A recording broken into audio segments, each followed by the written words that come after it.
to my book sanctuary. I'm Bianca and I'm really sorry for the lack of videos lately. Health has been up and down, my mental health has been up and down, the weather has been up and down. So yeah, I do apologise, but I'm back. And I wanted to quickly go through my October wrap up with you. So in October, I sort of had a really ordinary month with reading, unfortunately.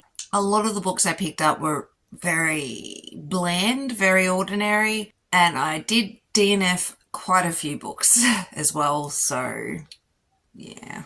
But I did end up reading a few books, so I guess that's the bright side of it. So very quickly, I'll just touch on the books that I ended up DNFing. A lot of the books that I did pick up, read a few pages, and then just put down. A couple, I only read a couple of sentences and put it down. A few of them I think I will go back to eventually. A fair few of them I will never touch again.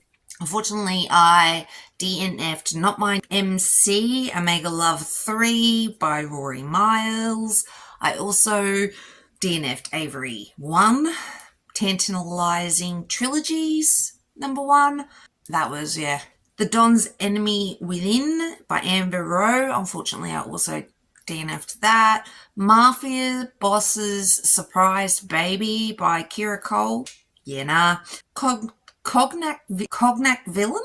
Pushkin Brava 1. DNF'd that. Brat for Daddy, Billionaire Brat for 2. I ended up DNFing that as well. And Cruel Paradise or Orilov Brat for 1. So I obviously tried a few Brat for mafia romance books and they didn't work for me whatsoever. I also wanted to quickly mention, actually I'll grab it, hold on. And I wanted to quickly mention Wildfire. I'll probably come back to this. I was bored. I ended up 109 pages in, so I read a little bit of it.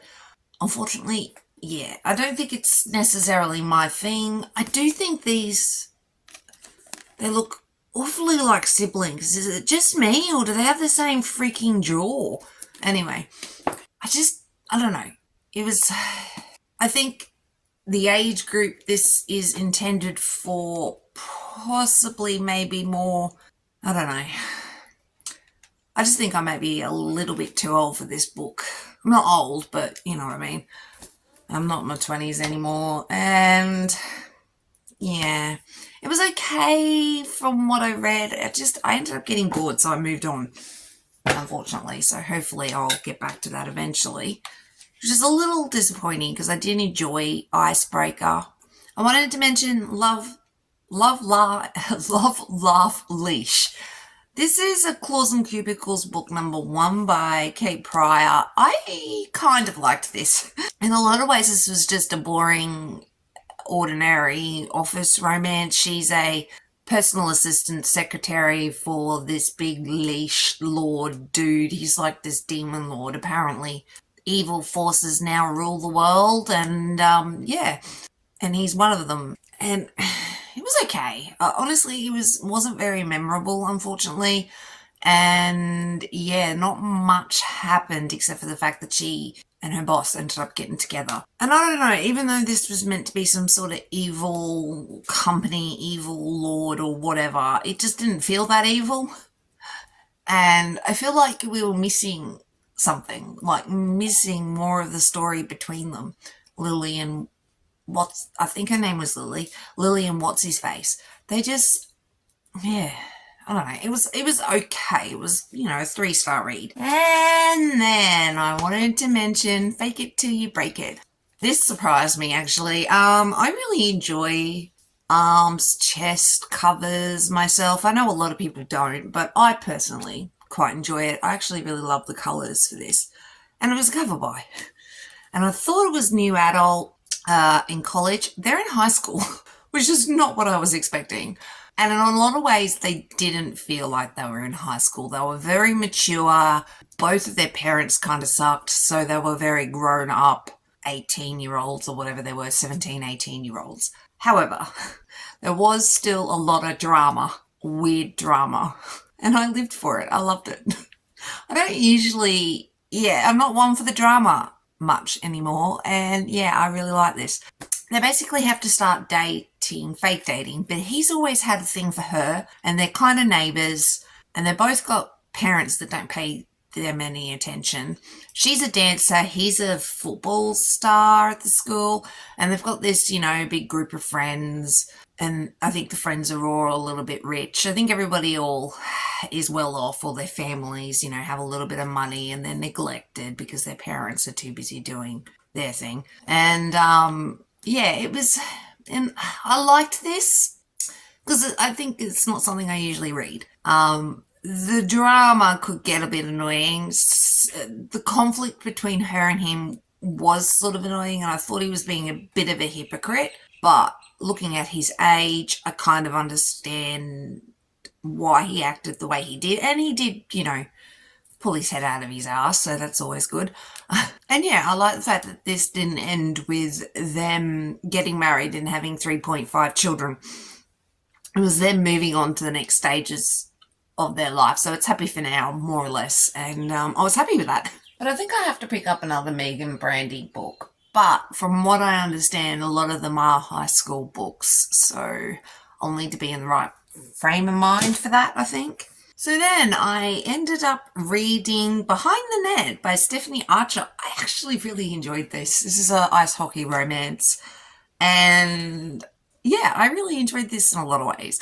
So he's this NHL ice hockey star, and they knew each other in high school, kind of. They didn't really interact overly much.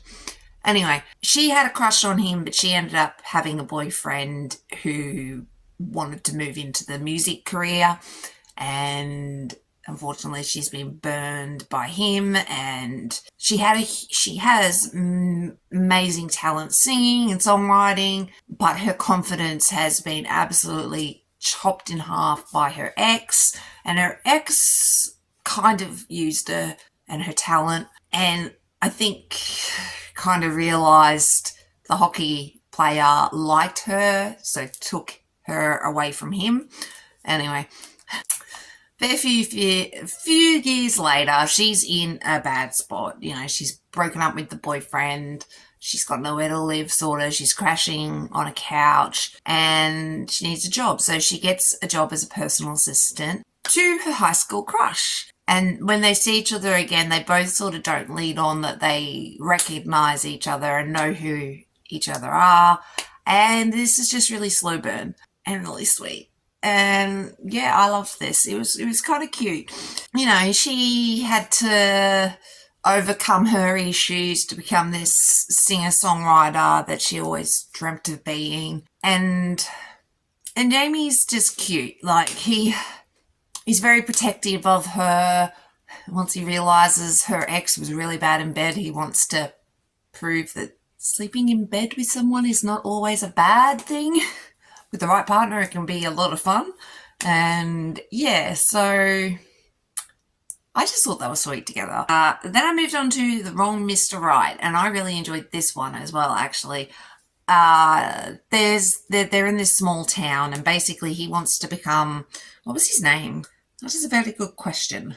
Wyatt. Wyatt basically wants to become this pro surfer, but unfortunately in a competition the year before, or a couple of years before, he choked and he messed up and he sort of sabotaged himself.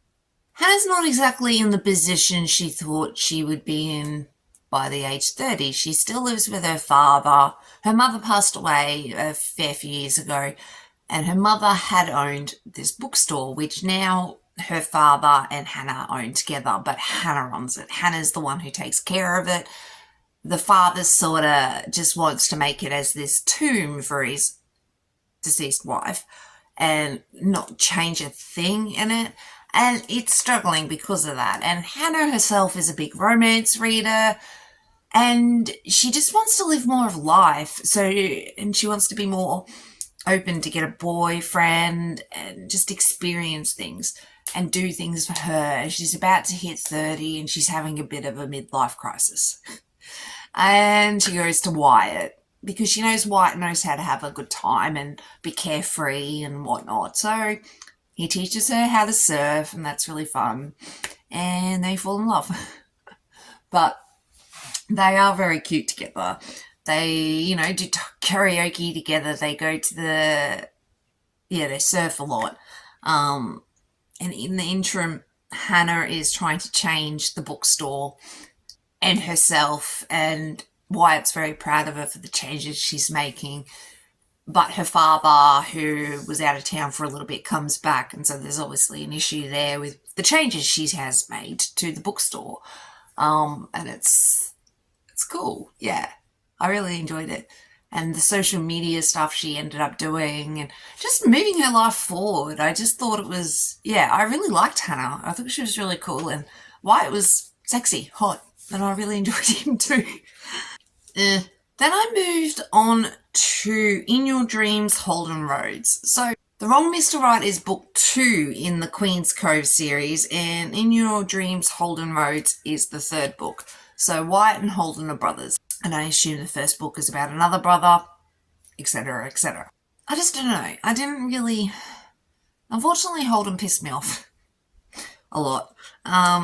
Sadie's back in town, and she and Holden, I think, knew each other as teenagers. Anyway, she's back in town, and now they own this hotel property together, and they're renovating it to then sell it because Sadie really needs money because she got screwed over and like $200,000 was stolen from her. And I didn't like how that all concluded. I didn't think that was right, and I just did. I can understand why she didn't want to marry anymore, but then Holden was a traditionalist. He wanted marriage and babies and all that sort of crap. Editing Bianca here just really quickly. I don't mean getting married and having babies is a crap. That sounded wrong. Sorry. It's not what I meant. I don't think every story needs to conclude with marriage and babies. But for this, Holden was dead set on marriage and ignoring the fact that Sadie had valid reasons to not get married.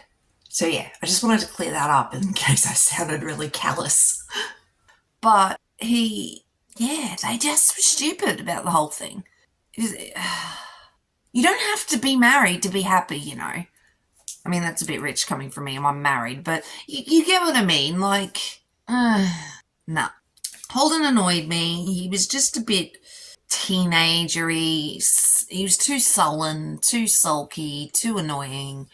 Yeah, nah. No, thank you. So unfortunately, I didn't really like that one. Then I moved on to Marriage of Sin. This is Crowley Mafia Family, book 1. It's okay. So Finn's in the Mafia and they have a one-night stand. And her life's at rock bottom. Her boyfriend cheated on her, stole all her belongings and left her for another woman. So she's basically got nothing and is got no money and runs into Finn at a bar, and they end up having a one-night stand, which is heaps of fun. And then a few weeks later, she finds out she's pregnant. Finn leaves his arranged fiancé because he's, a crime family, and there was things there happening there with an arranged marriage, but he leaves the fiancé for her and the baby. She doesn't particularly want to be there and wants to escape, but Finn doesn't really give her a choice, and it was okay. I mean, it wasn't bad, but it wasn't fantastic. But then I ended up reading Highest Bidder by Casey Crown, and this is Billionaire Brat for one. So she's basically helping a friend out who has a really bad cold, and she goes to this event, like art event thing, where basically you got to walk around naked, more or less, but she opts for the more clothed option, and so she's got underwear on, lingerie or whatever. And then she is sort of, without realising it, is put up for auction and doesn't think anybody's going to bid for her, and he does. What was his name? I can't remember now. Mikhail?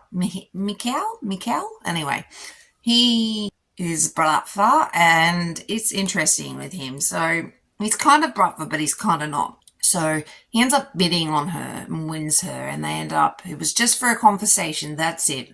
They do more than conversate, whatever. They do more than talking. They have a fun time, and then they part their ways. The next day, she shows up for her new job at Cyber Ford or whatever it's called, and he's the boss, one of the CEOs, along with his 3 or 4 other brothers. And there's the whole thing of them starting together, but he's Russian, or his family's Russian, but they came over when he was really young. And his father's dead or whatever, but had ties to the Bratva. So his uncle's in America asking for them to come back to Russia to become part of the Bratva because of reasons. And they don't want to, or Mikhail doesn't want to. And then there's this whole thing with her best friend getting kidnapped, and then a little bit of double crossing happens, obviously, and they end up in Russia. And then obviously they end up part of the Bratva. I enjoyed this to a certain degree. A lot of it was, same old. But yeah, it was okay. It wasn't that bad. It was just, 3 stars. And then I read Damaged Vows. So with Damaged Vows, this one is the Crowley Mafia book 3. And with this one, it's another baby situation. And this one kind of annoyed me a little. So Nolan wants her. They end up having one night stand. She ends up pregnant. She ends up hiding the fact that she's pregnant from him for really no good reason that I could see. Other than, had to hide it for the plot. And, he's blackmailing her with some sort of property thing, and it was a little okay. It was okay. It was, a typical mafia book, I guess. It was, it wasn't really my jam, unfortunately. And then I read Devotion. So with Devotion, this one I quite enjoyed a lot, actually. Eden's from like this cult, and she's in a bad situation and she's trying to get out, so she escapes. And then she ends up in the city with nowhere to go, no money, no nothing, and ends up sort of doing a Goldilocks situation and ends up sleeping in a bed that she shouldn't be in. She ends up sneaking into a property which happens to be owned by Sergio. And Sergio is part of, I think it's a Bratva, if I remember correctly. Can't remember. I know he's a mobster of some description. And Sergio, for his part, he finds her sleeping and he thinks she is intriguing and beautiful and so innocent and so pure, and doesn't really shouldn't be in his world, but is in his world. And he doesn't want to remove her from his sphere. And he sort of just, lets her stay, and they sort of start falling for each other, and then something happens, and then things move forward with him and Eden. Eden, for her part, like I said, is from a cult, so she's very naive in a lot of ways. A few people call her Amish. She's not, but very similar sort of vibes from what I get. She's very conservative and whatnot, and a little hesitant to become part of Sergio's mobster world when she realizes exactly what that entails. But Sergio's going to help her and her sister, and I actually really enjoyed this. I thought it was really sweet for a mafia book. And then, and the last book I ended up reading for the month was Not for a Moment by Devon Sinclair. So this is I think I've got, third book in the Slate City Omegaverse book. So in these books, this is the third, and they're sort of around Omegas that are kind of rich, and each Omega goes through some stuff. So with this one, she's a ballet dancer and has just become a principal dancer. And there's a new dancer about to join, and it's her fated matchmate dude. That didn't make any sense. But she found her mate, but she ran away from him about 5 or so years ago. And they were best friends and whatnot. But then she just disappeared. And he doesn't know why. And in the interim, he has ended up with a pack with other alphas. And I enjoyed this. This was fun. there's the whole subplot thing, and with her, what is he? The choreographer.